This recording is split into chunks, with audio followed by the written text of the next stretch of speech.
Hello বন্ধুরা, দেখো চলে আসছি আজকে একটা সুন্দর জায়গায়। তোমরা দেখে বলো কেমন লাগলো তোমাদের, কেমন সুন্দর জায়গায় নিয়ে আসতে পারলাম কি না তোমাদের। তোমরা একটু দেখো, দেখে তারপরে লাইক কমেন্ট শেয়ার করে জানিও। চলে আসো, আমি আসছি।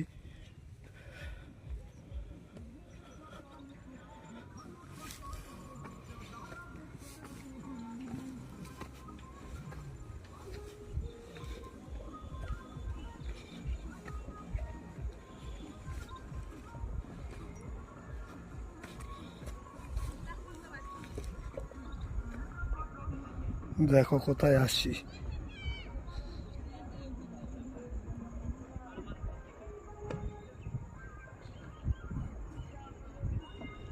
সামনে সুন্দর একটা ইটভাটা।